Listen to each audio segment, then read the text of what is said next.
नमस्कार मित्रांनो, आज आपण या व्हिडिओच्या माध्यमातून जाणून घेऊयात की महाराष्ट्र व इतर बांधकाम कामगार कल्याणकारी मंडळ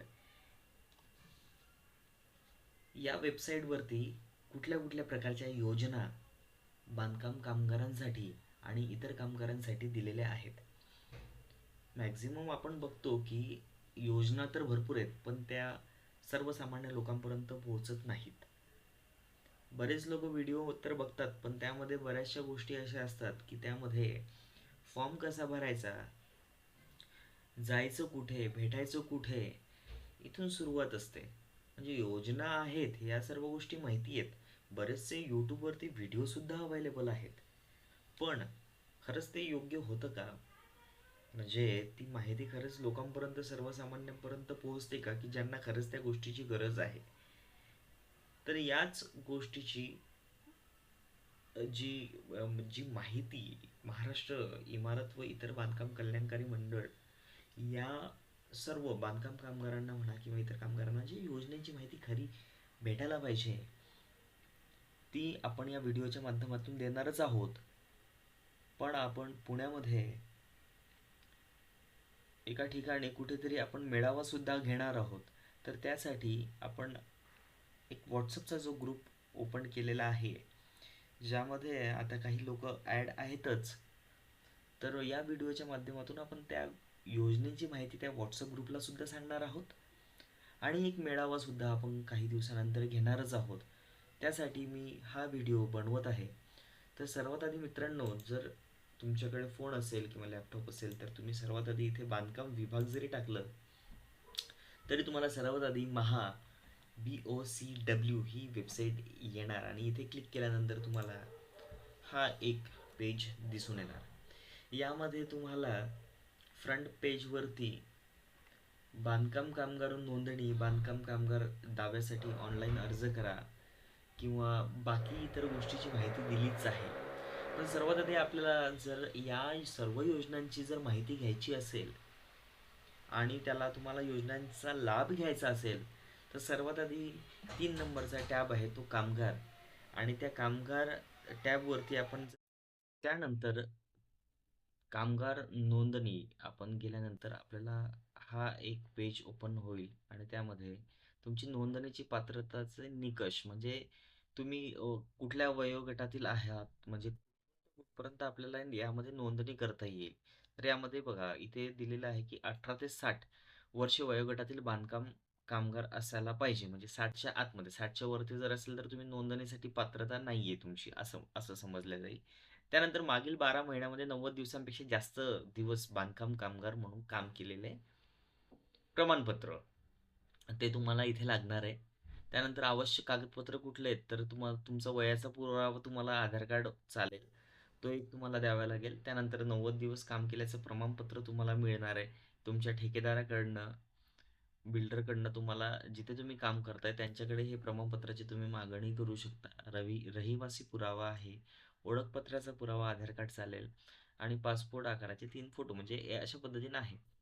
यामध्ये बघा मित्रांनो, इथे तुम्ही इथे तुमची जन्मतारीख टाकू शकता, म्हणजे ज्यामुळे तुम्हाला तुमचं वय यामध्ये, म्हणजे तुम्ही एलिजिबल आहे की नाही नोंदणीसाठी हे इथे तुम्हाला दिसेल. समजून घ्या तुम्ही इथे टाकाल, तुमचं वय जर असेल 1990चा, जर तुमचा जन्म असेल तर त्यामध्ये तुम्ही 1990 इथे टाका. चेक करा तुम्ही एलिजिबल आहात की नाही. ठीक आहे, आपण टाकलंय. तुमच्याकडे 90 दिवसाचा महाराष्ट्रामध्ये काम केल्याचा काही पुरावा आहे का? 90 दिवस तुम्ही काम करताय तर असेल तर क्लिक करा. त्यानंतर तुमचं काय रेसिडेन्शियल प्रूफ म्हणून आहे का, तर पत्त्याचा पुरावा, तर तो इथे क्लिक करा असेल तर, आणि आधार कार्ड. असं केल्यानंतर तुम्ही इथे क्लिक करा. इथे क्लिक केल्यानंतर तुम्हाला इथे येईल की you are eligible to registered, please press okay to proceed with Maharashtra building and other construction worker welfare board new worker registration. जे नवीन आहेत ज्यांना नोंदणी करायची त्यांनी इथे ओके केल्यानंतर तुम्हाला एक पेज ओपन होणार. ओके, त्या पेज ओपन झाल्यानंतर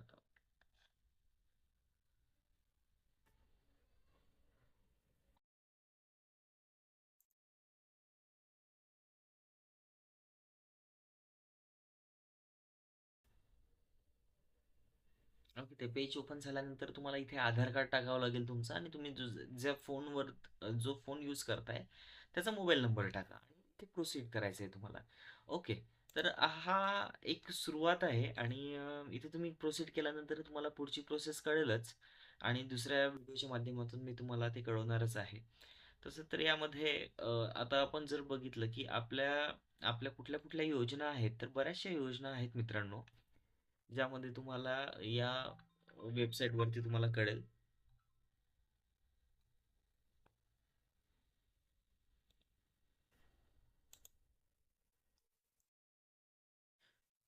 बघा मित्रांनो, कल्याणकारी योजना काय काय आहेत तर सामाजिक सुरक्षेमध्ये बरेच आता पहिल्या विवाहाच्या खर्चाच्या प्रतिपूर्तीसाठी 30,000 रुपये. त्यानंतर तुम्हाला योजना ज्या आहेत त्या मध्यान्ह भोजन योजना वगैरे आहेत. प्रधानमंत्री श्रम योगी मानधन योजना आहेत. जीवन ज्योती विमा योजना आहे. हे या ज्या झाल्यात त्या तुम्हाला सामाजिक सुरक्षा देणाऱ्या योजना झाल्यात. त्याने पूर्व शिक्षण ओळख प्रशिक्षण योजना, या योजनेमार्फत तुम्हाला बरेचशी लाभ घेऊ शकतात तुम्ही. आणि त्यानंतर शैक्षणिक योजना आहेत, जसं आता 1ली ते 7वी असेल तर त्या विद्यार्थ्यांसाठी प्रतिवर्ष 2,500 रुपये तुम्हाला मिळतात. 8वी ते 10वी विद्यार्थ्यांसाठी 5,000 रुपये तुम्हाला मिळतात. तर ते प्रतिवर्ष आहे. किमान 75% किंवा अधिक उपस्थिती आवश्यक आहे.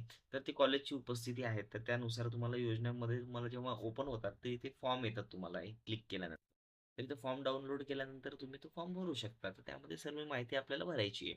तसंच 10वी ते 12वी मध्ये किमान 50% असतील, तर त्या विद्यार्थ्यांसाठी अ, काही आर्थिक मदत आहे. जसं अधिक गुण प्राप्त झाल्यास त्यांना 10,000 रुपये मिळतात.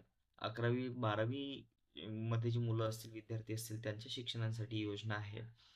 बऱ्याचशा योजना आहेत, जसं वैद्यकीय पदवीकरिता म्हणजे डॉक्टरसाठी जर तुम्ही कुठे ॲडमिशन असेल, तर त्यासाठी 1,00,000 रुपये आहेत. त्यानंतर बऱ्याचशा योजना आहेत साहेब. अ, अ, मित्रांनो, आरोग्यविषयक पण योजना इथे आहेत. नैसर्गिक प्रसूतीसाठी 15,000 रुपये. त्यानंतर तुम्ही जर कामगार अपंगत्व आल्यास जेव्हा काम करत असेल त्यावेळेस 2,00,000 रुपये. महात्मा फुले योजना आहे. त्यानंतर आरोग्य तपासणी तुम्ही करू शकता, त्यासाठी सुद्धा योजना आहेत. आर्थिक मध्ये तुम्हाला जर कामगाराचा मृत्यू झाला असेल तर त्यामध्ये 5,00,000 रुपये तुम्हाला कायदेशीर वारसाच मिळतात. आणि त्यानंतर 2,00,000 रुपये नैसर्गिक मृत्यू झाला असेल तर त्या कायदेशीर वारसात 2,00,000 रुपये मिळतात. तसंच अटल बांधकाम कामगार आवास योजनेत शहरीमध्ये अर्थसहाय्य म्हणून सुद्धा 2,00,000 रुपये मिळतात. ग्रामीणमध्ये 2,00,000 रुपये मिळतात. कामगाराचा मृत्यू, त्याचा अंत्यविधी जर झाला असेल, अंत्यविधी करण्यासाठी 10,000 रुपये मिळतात. तर अशा पद्धतीने योजना गृहकर्जासाठी सुद्धा आहेत साहेब. तर त्यामध्ये गृहकर्जामध्ये 6,00,000 रुपयापर्यंतचा अ, योजनेमार्फत तुम्हाला आर्थिक मदत मिळू शकते. तर अशा पद्धतीने योजनेचा लाभ घेण्यासाठी तुम्हाला कामगार नोंदणी करणे अतिशय गरजेचं आहे. ती नोंदणी झाल्यानंतरच तुम्हाला या सर्व योजनेचा लाभ घेता येईल. तर मित्रांनो, हा व्हिडिओ कसा वाटला तुम्ही कमेंटमध्ये नक्की सांगा आणि आमच्या WhatsApp ग्रुपला जर जॉईन झाला नसाल तर त्या WhatsApp ग्रुपला जॉईन होऊन आम्ही लेटेस्ट त्यामध्ये अपडेट देऊ आणि तसंच मेळावा किंवा आम्ही लाईव्ह वर्कशॉपसुद्धा घेऊ की जेणेकरून लोकांपर्यंत ती माहिती योग्य ती पोहोचेल आणि ज्यांना अडचण येत असेल तर आपण सविस्तर मेळाव्यामध्ये या गोष्टी क्लिअर करूयात आणि त्यांचे फॉर्म भरून घेऊयात. तर हा व्हिडिओ कसा वाटला नक्कीच कमेंटमध्ये सांगा आणि शेअर करा त्या व्यक्तींना ज्यांना या गोष्टीची गरज आहे. आणि धन्यवाद. चॅनलला सबस्क्राईब करा आणि व्हिडिओ शेअर करा. Thank you so much.